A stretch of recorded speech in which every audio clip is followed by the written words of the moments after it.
Now let's look at some more reference angle problems, but let's focus on radians now.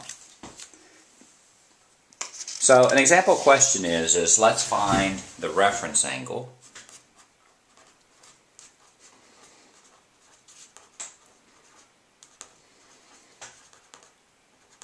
for 13 pi over 8. And the first thing we have to do is we have to absolutely make sure that we get the quadrant correct. To be honest, what a lot of people do is they simply find it, in order to get the quadrant right, they just convert it to degrees. And converting degrees is pretty easy, so you can do it fairly fast. So let's do that first. D over 360 is equal to radians over 2 pi. I'm going to use theta for my symbol for radians here. That's 13 pi over 8, so that's 13 pi over 8 over 2 pi is equal to degrees over 360. Multiply this by 8 and this by 8.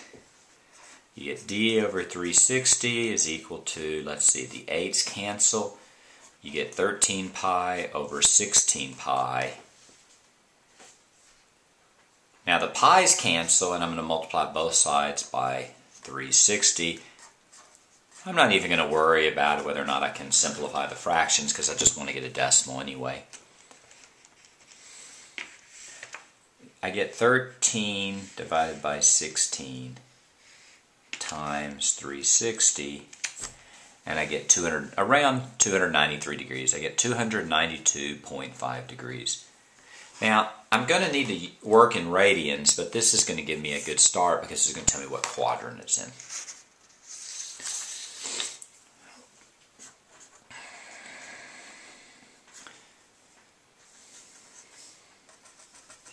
So 292.5, well this is 270 here, right? So it's going to be a little bit past there. So that's going to be my angle. I'm going to draw a perpendicular line down. And I'm looking for that angle right there. That's going to be my reference angle right there. And now I have to think about how am I going to find that? Well, this is 2 pi here, and if this is 13 pi over 8, the easiest way to do is simply subtract 13 pi over 8 from 2 pi. Do you see that? If this is 2 pi, but I'm a little bit shy of it, I can just subtract that. So I'll go 2 pi minus 13 pi over 8, and that's going to give me that angle right there. So the common denominator is 8, so that's 16 pi over 8 minus 13 pi over 8. That's going to be 3 pi over 8. And that's going to be my reference angle right there. My reference angle is going to be 3 pi over 8.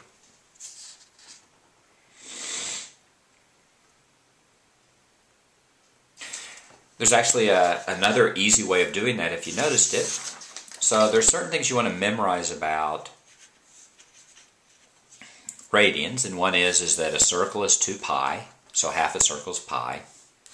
Half of a circle, all right, or a quarter of a circle is going to be pi over 2, right? This is 2 pi, this is pi, half of that's pi over 2, so this is pi over 4. So this has to be pi over 8. Let's break them first into pi over 4s. That's 3 pi over 4, 5 pi over 4, 7 pi over 4. And now let's break them into pi over 8s. We have 13 of those. 1, 2, 3, 4, 5, 6, 7, 8, 9, 10, 11, 12, 13. Uh-oh. 1, 2, 3, 4, 5, 6, 7, 8, 9, 10, 11, 12, 13 right there. And that's how we got the quadrant. That's what we can get the quadrant there as well, right? It looks like that, and that's your angle there. Whichever one makes more sense to you.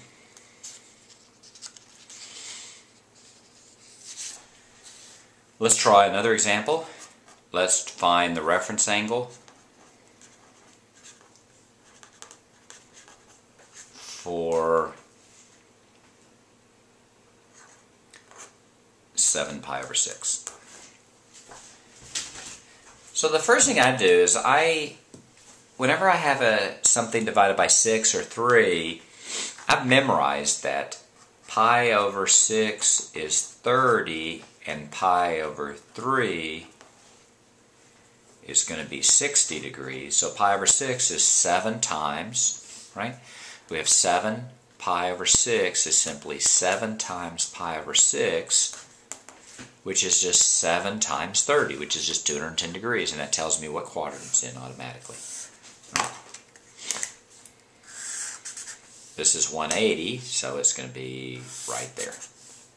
And even though I'm working in radians, my mind works in degrees still a little bit better. But now I have to convert this into radians. So this is 7 pi over 6. This is 2 pi, so that's pi. And this is pi over 2, so that's 3 pi over 2. I want this angle right here, right? I want to draw the perpendicular line out. So that's the angle, the theta prime, right there. How am I going to get that?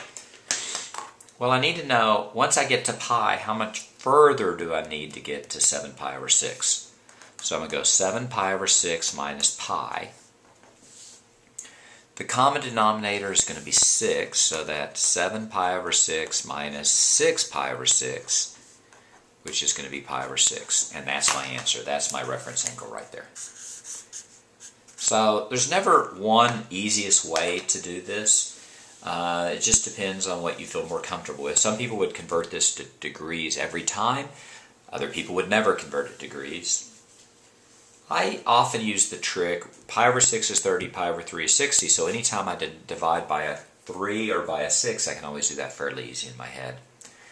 Anyway, that's how you find reference angles for angles drawn in radians, and we're now done.